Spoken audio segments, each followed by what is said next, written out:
Hello everyone and welcome to daily world affairs topics. और आज का जो टॉपिक है हमारा वो ईरान को ध्यान में रख करके है कि जैसा कि SCO जो है शंघाई कोऑपरेशन ऑर्गेनाइजेशन, उसमें ईरान को 9वां सदस्य के रूप में चुना गया है। तो ईरान का किस तरीके से रिश्ता जो है वो भारत के लिए रहेगा, चाइना के लिए रहेगा, रशिया के लिए रहेगा, और क्या ईरान के ऊपर भी प्रभाव पड़ेगा SCO का मेंबर बनने के बाद में, क्योंकि जैसा कि आपको पता है फिलहाल US का जो सैंक्शंस है वो ईरान के ऊपर लगाया जा चुका है। तो ईरान कहीं ना कहीं मतलब किस तरीके से हम यहाँ पे पूरी की पूरी ज्योग्राफी को और साथ साथ में इकोनॉमी को समझने की कोशिश करेंगे। चलिए, सो दिस इज रजत दुबे और वर्ल्ड अफेयर्स का टॉपिक्स आपके सामने। और ये कहीं ना कहीं आपको नजर आ रहे होंगे किस तरीके से SCO के जो लीडर्स हैं वो आपको इस इमेज में नजर आ रहा होगा। माननीय प्रधानमंत्री जी हमारे यहाँ पे इस तरफ से स्टार्ट करते करते, और ये रशिया के प्रेसिडेंट व्लादिमीर पुतिन साहब, और ये सी जिनपिंग, ठीक है, और बाकी सारे भी आपको लीडर्स जो हैं वो मिल जाएंगे, क्योंकि टोटल इनिशियली वो 8 मेंबर्स हैं, तो इस वजह से वो लीडर्स आपको दिख रहे होंगे। चलिए नेक्स्ट, अभी हम जिस कंट्री की बात कर रहे हैं वो कंट्री मैप में आपके सामने नजर आ रहा होगा कि किस तरीके से यहाँ पे आप देखोगे तो गल्फ ऑफ ओमान से आपको आना पड़ता है स्ट्रेट ऑफ हॉर्मूज, क्योंकि ये गल्फ ऑफ ओमान और पर्शियन गल्फ के बीच में लोकेटेड है। ठीक है, आप इसको ध्यान से मैप में देख सकते हैं। गल्फ ऑफ ओमान और पर्शियन गल्फ के बीच में लोकेटेड है स्ट्रेट ऑफ हॉर्मूज, और ओमान और UAE के बाजू में आप देखोगे सऊदी अरेबिया भी है, बहरीन, कतर, कुवैत वगैरह, इराक वगैरह, ठीक है, ईरान इस तरफ आपको मिल रहा होगा।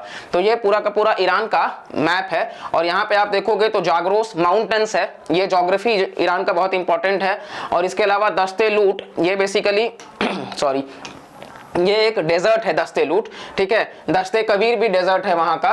और इसके अलावा आप देखोगे तो एल्ब्रुज माउंटेन्स भी आपको नजर आ रहा होगा कि किस तरीके से एल्ब्रुज माउंटेन्स भी है ईरान में। और फिर आपके सामने होगा कैस्पियन सी, तो ये कैस्पियन सी भी आप यहाँ पे मैप में देख रहे होंगे कि किस तरीके से कैस्पियन सी ऊपर है और नीचे पर्शियन गल्फ है, और ईरान इसके बीच में लोकेटेड है एग्जैक्टली। और इसका अफगानिस्तान के साथ में भी बॉर्डर है और पाकिस्तान के साथ में भी बॉर्डर हुआ करता है। ठीक है, तो ये पूरा का पूरा ज्योग्राफी है जो कि ईरान का है, एग्जाम के लिए इंपॉर्टेंट है। तेहरान इसकी राजधानी आपको नजर आ रही होगी।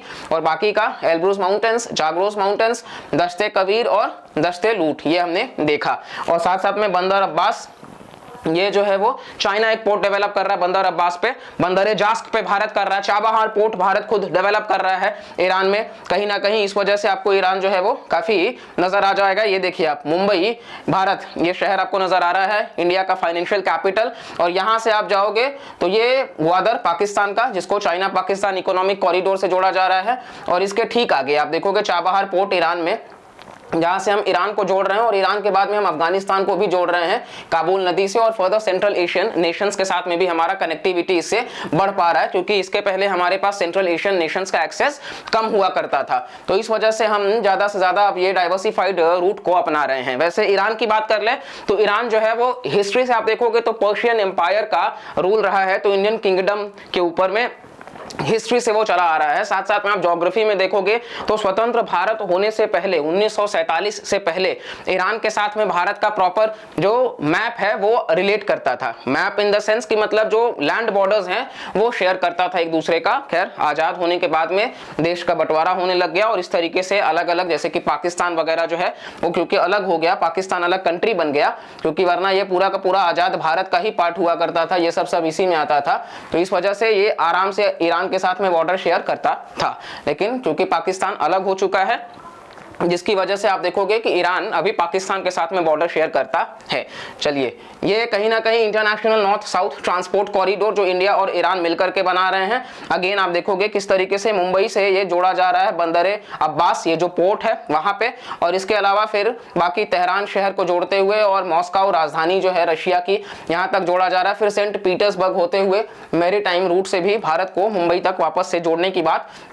तो यहाँ पर इंडिया, ईरान और रशिया जो है वो साथ मिलकर के काम कर रहे हैं, और इससे कनेक्टिविटी पे वो फोकस कर रहे हैं कि दोनों ही देशों के बीच में या तीनों ही देशों के बीच में जो व्यापार है उसको बढ़ावा दिया जा सके और लोगों का जो एक्सेस है वो आसानी से हो सके।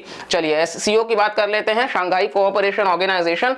तो बेसिकली यहाँ पे आप देखोगे तो इसमें आपको मेंबर स्टेट्स में China, Kazakhstan, Kyrgyzstan, Russia, Tajikistan, Uzbekistan, India और पाकिस्तान। भारत और पाकिस्तान 2017 के अस्ताना समिट से बने थे। अगर आप लोग डेली करंट अफेयर्स के इनिशिएटिव को फॉलो कर रहे हो तो वहां पे हमने एससीओ को डिस्कस कर लिया है। ऑब्जर्वर स्टेट्स की बात करोगे तो अफगानिस्तान, बेलारूस, ईरान और मंगोलिया, लेकिन क्योंकि बेलारूस और ईरान दोनों ही सदस्य बनना चाहते हैं, ईरान का तो पास भी हो चुका है और ईरान अब 9th मेंबर भी बन चुका है एससीओ का।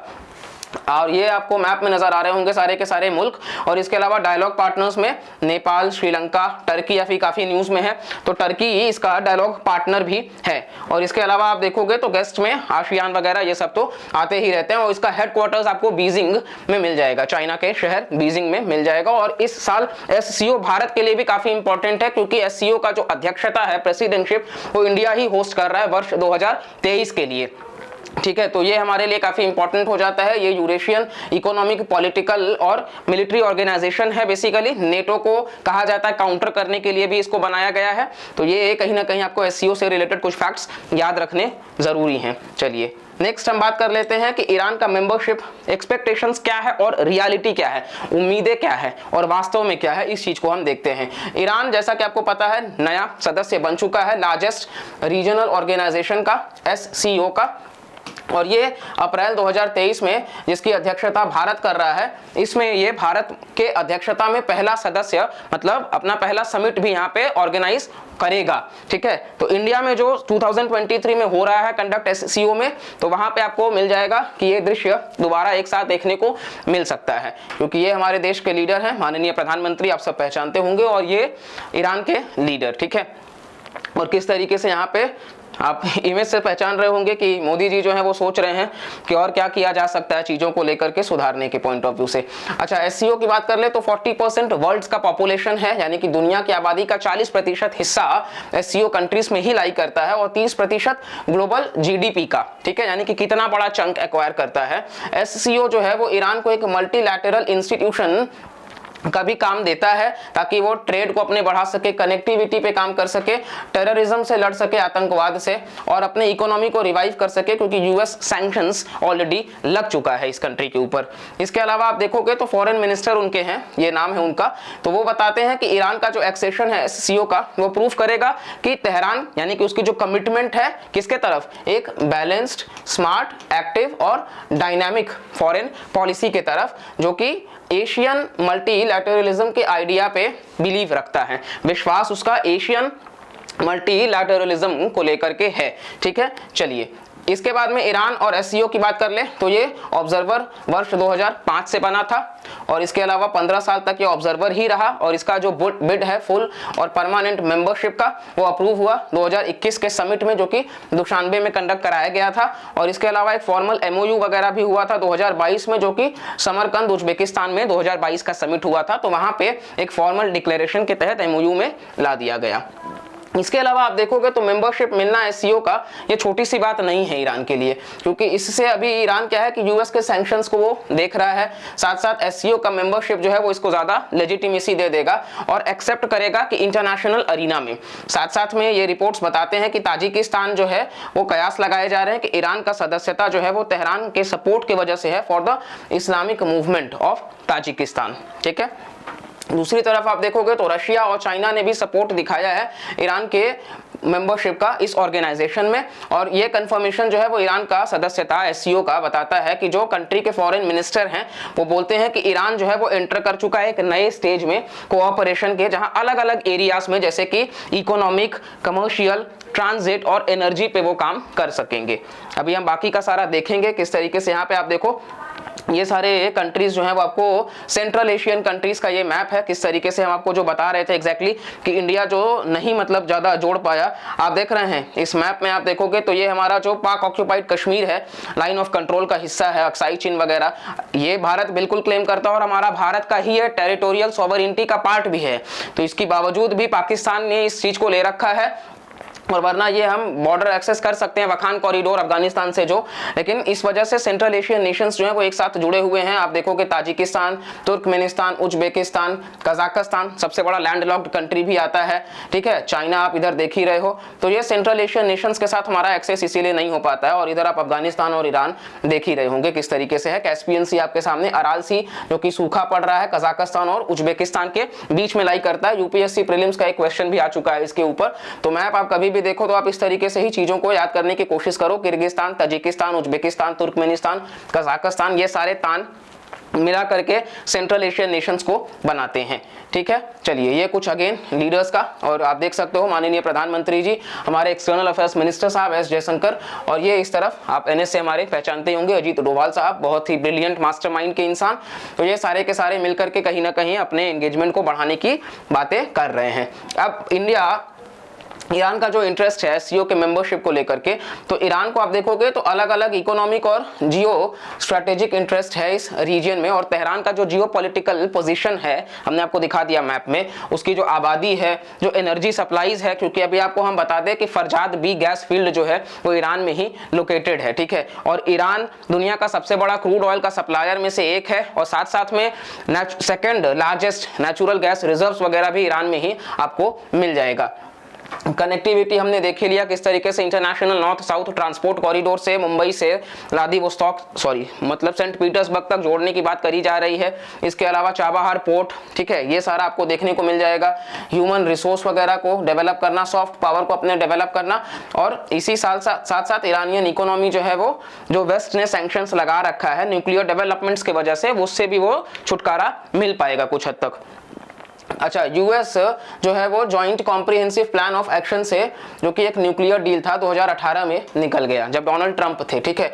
और इन्होंने इंपोज कर दिया एक पॉलिसी मैक्सिमम प्रेशर का ईरान के ऊपर, और इसके वजह से तेहरान ने फोकस करने लग गए वो लुक ईस्ट पर। लुक ईस्ट मतलब तेहरान का ईस्ट, यानी कि जिस तरफ रशिया, चाइना, इंडिया जैसी कंट्री लाई करते हैं, और वो अपना इकोनॉमिक और स्ट्रेटेजिक ऑब्जेक्टिव्स को अचीव करना चाहते हैं। और इससे उन्होंने अपने फॉरेन पॉलिसी को रीफॉर्मुलेट किया, neither east nor west to pivot to east. पहले उनका फॉरेन पॉलिसी क्या होता था कि ना ही ईस्ट ना ही वेस्ट, हम कहीं नहीं देखेंगे, लेकिन अभी उनका फॉरेन पॉलिसी है पिवट टू ईस्ट, उनका ध्यान जो है वो ईस्ट की तरफ में ही रहेगा, ठीक है। चलिए, इसके अलावा इनके हिसाब से जो सुप्रीम लीडर हैं ईरान के, कि फॉरेन पॉलिसी जो है वो प्रेफर करता है नेबर्स को ओवर रिमोट कंट्रीज, और इससे ट्रेड वगैरह जो है वो बढ़ सकेगा और ईरान की इकोनॉमी को मदद मिलेगा। अच्छा, ये अगेन एससीओ मेंबर्स को हम बार बार आपको दिखा रहे हैं ताकि आप याद कर सको। इंडिया, पाकिस्तान, ठीक है, चाइना आप देख ही रहे हैं, ताजिकिस्तान, किर्गिस्तान, उज्बेकिस्तान, कजाकिस्तान और रशिया, और ईरान एक और नया सदस्य बन जाएगा। यानी कि कजाकिस्तान और किर्गिस्तान दोनों के वाले हैं, लेकिन तुर्कमेनिस्तान नहीं आता है, ये याद रखिएगा। ताजिकिस्तान आता है, तुर्कमेनिस्तान नहीं आता है, उज्बेकिस्तान है और रशिया है, ठीक है। और जैसा कि हमने बताया कि पिवट टू ईस्ट, तो पिवट टू ईस्ट अगर आप देखोगे तो उनका ईस्ट जो है वो इस तरफ लाई कर रहा है, यानी कि इन सारे नेशंस की तरफ उनका फोकस है, ठीक है। चलिए, अभी ट्रेड और इकोनॉमी की बात कर लेते हैं।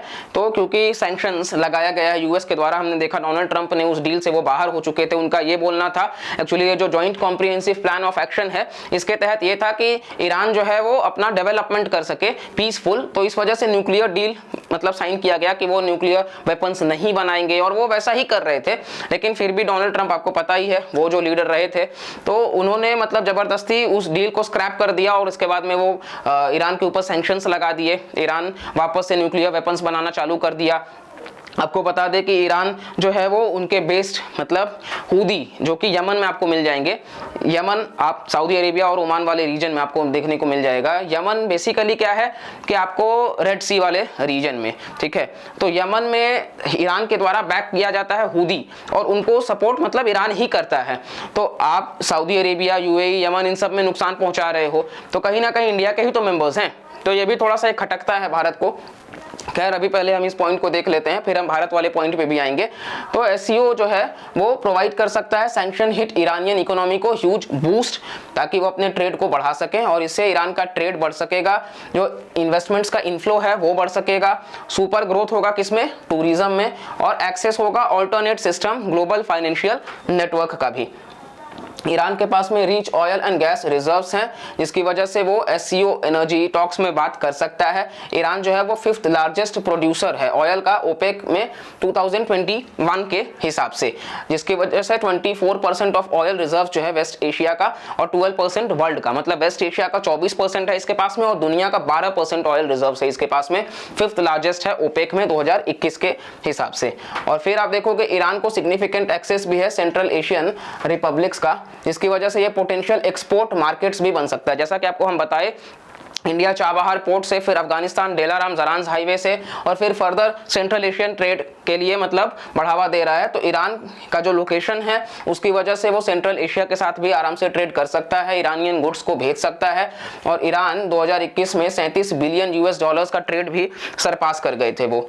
ठीक है, ये आपके सामने जो मैप है, ये मैप आपको इस वजह से है कि आप देखोगे वापस से तो चीज़ों को, यही international north south transport corridor किस तरीके से जोड़ रहे हैं चीज़ों को। यहाँ पे आप भारत का शहर कोलकाता, यहाँ से आप श्रीलंका कोलंबो आओगे, फिर इसके बाद में आप जकार्ता इंडोनेशिया, चीज़ें इस तरीके से ही क्लियर है। कुआलालंपुर मलेशिया का, फिर हैनोई वियतनाम वगैरह का। इधर हम सेंट्रल साउथ ईस्ट एशियन से भी जोड़ रहे हैं अपने आप को, गैंगजाओ वगैरह, इधर केनिया नायरोबी अफ्रीका वाला रीजन है। ठीक है, चाबहार पोर्ट ईरान का आप देख ही रहे होगे, इधर चाइना का ये काशगर वाला रीजन, पाकिस्तान का इस्लामाबाद ग्वादर।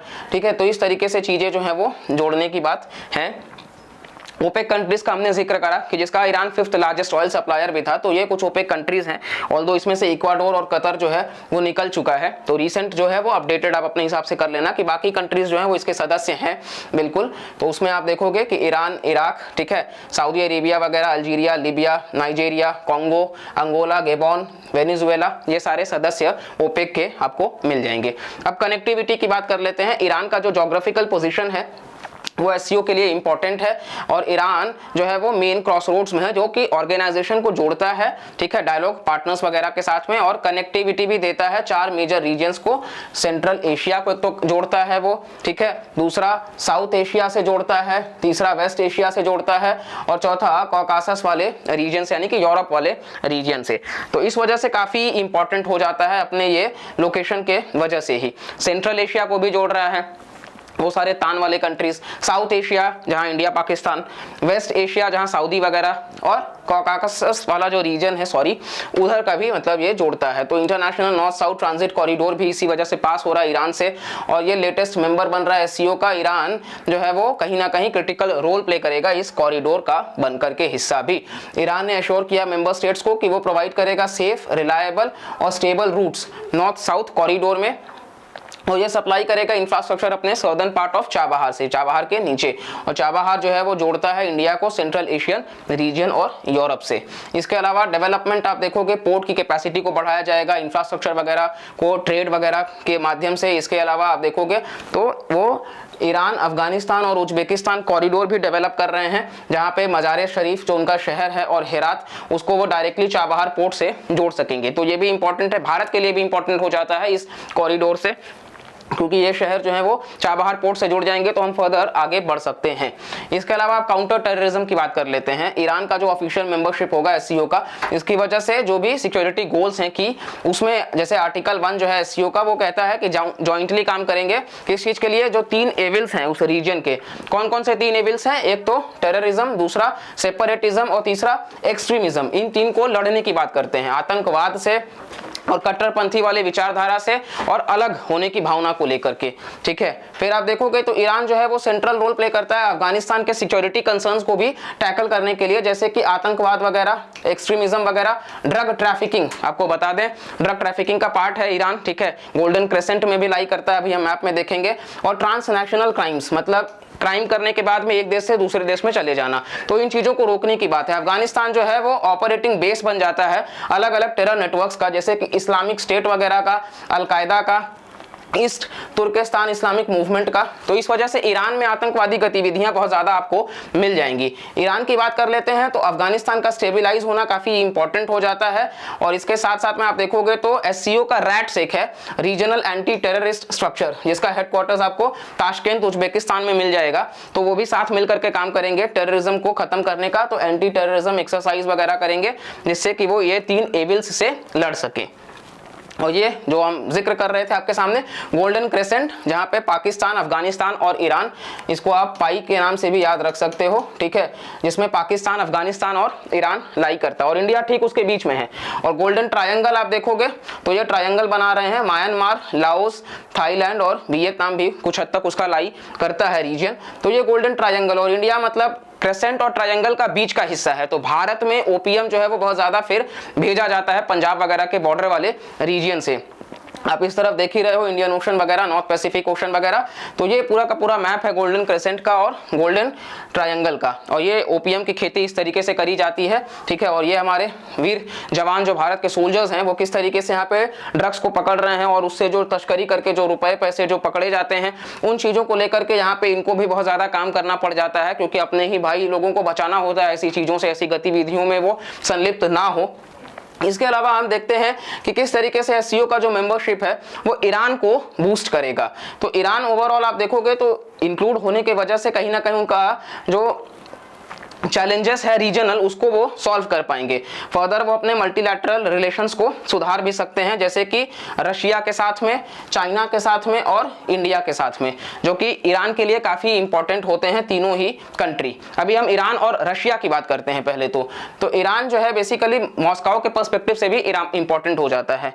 ईरान जो है वो काफ़ी एक इंपॉर्टेंट रोल प्ले करता है नेटो को काउंटर करने के लिए, लोकेशन याद रखिएगा इस वजह से। साथ साथ में आप देखोगे तो जियोपॉलिटिकल जो पावर स्ट्रगल्स चलता है उस चीज में भी ईरान काफी इन्फ्लुएंस उसका हो जाता है। इसके अलावा आप देखोगे तो वेस्ट एशिया जो है उधर क्योंकि ये सटा हुआ है और इस वजह से जो रशिया का ऑब्जेक्टिव्स है उसको वो प्रमोट कर पाएगा उस रीजन में। साथ साथ में ईरान जो है वो ड्रोन्स वगैरह भी प्रोवाइड करता है रशिया को और इसके वजह से कहीं ना कहीं जो मिलिट्री एंगेजमेंट्स है यूक्रेन वाले वॉर में वो ईरान हेल्प कर रहा है रशिया का। किस तरीके से रशिया जो है वो ड्रोन्स का इस्तेमाल कर रहा है ईरान की मदद से और यूक्रेन वॉर में उसका इस्तेमाल कर रहा है। इसके अलावा जो इकोनॉमिक सैंक्शंस यूएस ने लगाया है उसको भी रशिया लड़ने के लिए मदद कर रहा है। साथ साथ में आप देखोगे तो जो गल्फ अरब बेस्ड इजराइल जैसे जो ब्लॉक्स हैं, यूएस जिसका सपोर्ट करता है, इंडिया भी इजराइल के साथ हमारा बहुत अच्छा रिलेशंस है, तो उसका टिल्ट जो है वो वेस्ट एशिया की तरफ में है और बैलेंस ऑफ पावर को मेंटेन करने के लिए एक्चुअली ईरान और इजराइल का बनता नहीं है ज़्यादा, ठीक है। तो ये कुछ बात है जो रशिया को ध्यान में रख करके है।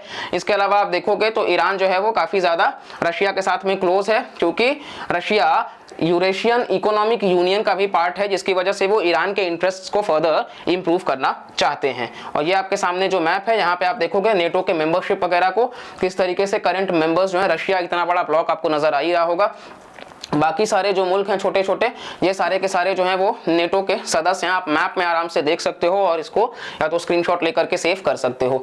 और रिसेंट में कहीं ना कहीं स्वीडन और फिनलैंड भी नेटो की सदस्यता चाहते हैं, तो इस वजह से कहीं ना कहीं आपको ये भी नजर आ जाएगा। बाकी सारा जो रेड कलर से है ये दर्शाता है कि ये रशियन टेरिटरीज है या कहीं ना कहीं रशिया ओन्ड इनका माइंडसेट होता है, ठीक है।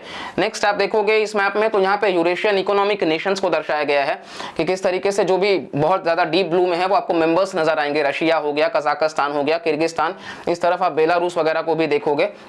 और जो येलो कलर से हैं वो कहीं ना कहीं इस वक्त इनका फ्री ट्रेड एग्रीमेंट चल रहा है, ठीक है, इन सारे यूरेशियन इकोनॉमिक नेशंस के साथ में। भारत उसका सदस्य है, ईरान उसका सदस्य है, तो किस तरीके से हम दोनों मुल्क जो हैं वो जुड़े हुए हैं। रशिया के साथ में अगेन एक रिश्ता हमारा बहुत गाढ़ा आपको नजर आ रहा होगा। इसके अलावा अब हम बात करते हैं ईरान और चाइना की, ठीक है। रशिया का हमने देख लिया, अब चाइना के बारे में बात करते हैं।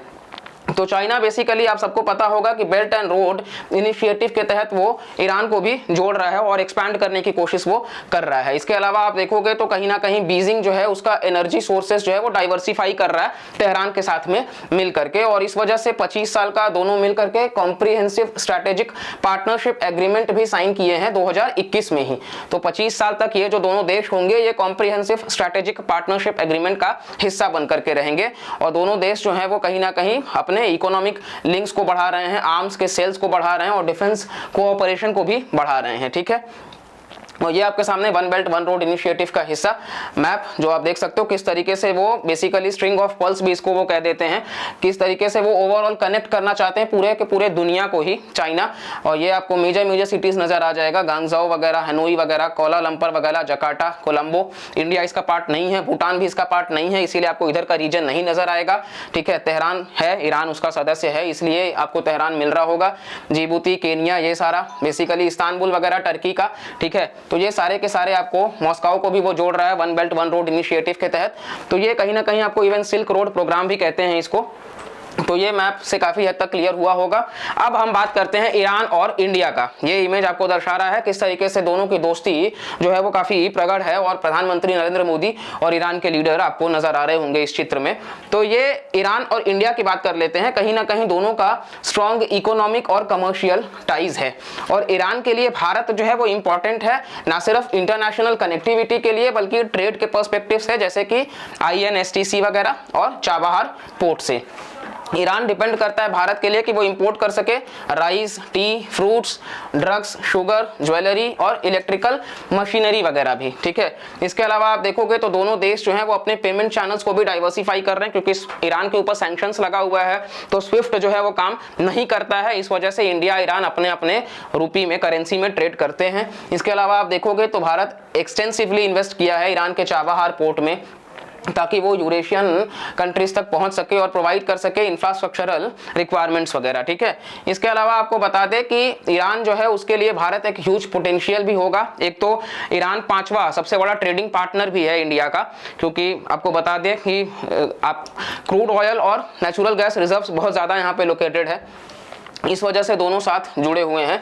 और इसके अलावा आपको ये इन्वेस्टमेंट दिख ही रहा होगा। वेल, कुछ इश्यूज भी है बिटवीन इंडिया एंड ईरान। पहला इशू आपको बता दें कि हमने जिक्र करा था फरजाद बी गैस फील्ड का। तो ONGC विदेश जो भारत की लिमिटेड कंपनी है, इन्होंने वहां पे फरजाद बी गैस फील्ड में गैस रिजर्व्स को खोज करा। इसके बाद में क्या हुआ कि ईरान साल भर तक शांत था, उसने भारत को, उस कंपनी को जरूरी नहीं समझा इस चीज को नियुक्त करने के लिए, और उन्होंने रशिया का गैसप्रोम करके एक है कंपनी, उसको वो टेंडर पास कर दिया कि गैस रिजर्व्स आप वहां से निकाल सकते हो। तो कहीं ना कहीं ये काफी बड़ा कंटेंशन है। दूसरा आप देखोगे, जब हमने आर्टिकल 370 को एब्रोगेट किया था जम्मू एंड कश्मीर से, स्पेशल स्टेटस जो देता था कश्मीर को, तो वहां पर भी ईरान ने पाकिस्तान के ही समर्थन में कमेंट पास किया था। ईरान का उस वक्त समर्थन जो था वो भारत को ध्यान में रख करके नहीं था कि कश्मीर ये हमारा खुद का हिस्सा है, तो हम चाहे जो करें, कोई और मुल्क कुछ नहीं होता है बोलने वाला या बताने वाला कि भारत को क्या करना चाहिए। इसके अलावा आप देखोगे तो ओवरऑल इंडिया ईरान के रिश्ते में चाइना एक, जैसे हमने आपको बताया कि भारत का जो रिश्ता है वो US और इजराइल के साथ में सुधरा है, तो इस वजह से ईरान का जो रिश्ता है वो चाइना की तरफ झुक गया है। तो ये भी एक कारण है कि हम ज्यादा से ज्यादा जो है वो अब रिश्ते को बैलेंस करने की कोशिश कर रहे हैं, और ये कुछ डिस्प्यूट आपको नजर आ जाएगा बिटवीन इंडिया एंड ईरान। तो ये चीजें भी थोड़ा सा ध्यान में रखना है। बाकी ये अगेन वो जो मैप है उसी मैप को दर्शा रहा है किस तरीके से हम डेला राम जरान हाईवे के तहत आगे बढ़ रहे हैं, और ये आपको मज़ार शरीफ हेरात जो शहर है वो भी नजर आ रहा होगा, ठीक है। और काबुल जो राजधानी है अफगानिस्तान की, सलमा डैम भारत ही बना रहा है। तो इंडिया तो अपना जो फॉरेन पॉलिसी हमारी है हमेशा नेबरहुड फर्स्ट का, वासुदैव कुटुंबकम का, हम तो उसी के हिसाब से चल रहे हैं। लेकिन ईरान जो है वो रिश्तों में अपने अपने ऑब्जेक्टिव्स को भी वो देखने लग जाते हैं। वेल, ये आपको नजर आ रहा होगा ईरान, पाकिस्तान और इंडिया पाइपलाइन, जिसको पाकिस्तान एज यूजुअल ऑब्स्ट्रक्ट करने की उसकी आदत कभी जिंदगी में न गई है और शायद न जाएगी। रीजन बीइंग आज उसमें इतना बड़ा इकोनॉमिक क्राइसिस है, और अगर आपने उस चीज को लेकर के वीडियो नहीं देखा है तो हमने डिटेल्ड वीडियो बना दिया है पाकिस्तान इकोनॉमिक क्राइसिस का, आप सब जाकर के वीडियो को देख सकते हैं।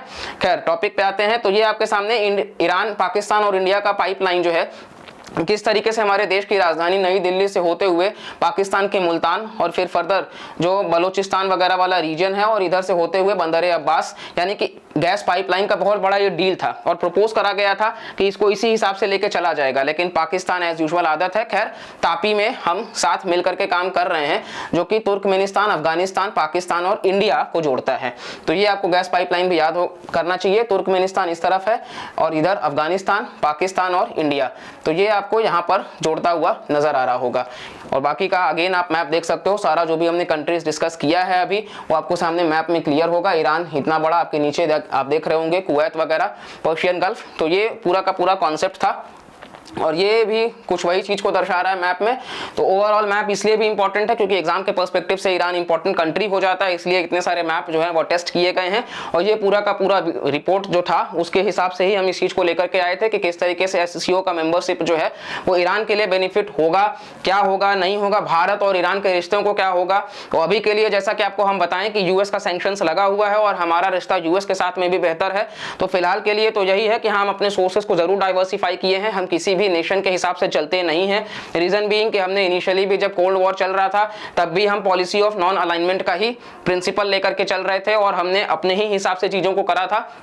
और आज भी इंडिया का रिश्ता यूएस के साथ में भी काफी अच्छा है और ईरान के साथ में भी काफी अच्छा है और इस रिश्ते को हम और बेहतर करने की उम्मीद रखेंगे कि हर तरीके से हम इस रिश्ते को और ज्यादा अच्छा कर सके। बाकी के लिए आप ऐसे कंटेंट अगर पसंद आते हैं तो वीडियो को लाइक करिएगा, कमेंट करिएगा, चैनल को सब्सक्राइब करिएगा और मिलते हैं ऐसे ही किसी अगले वीडियो में। तब तक के लिए जय हिंद।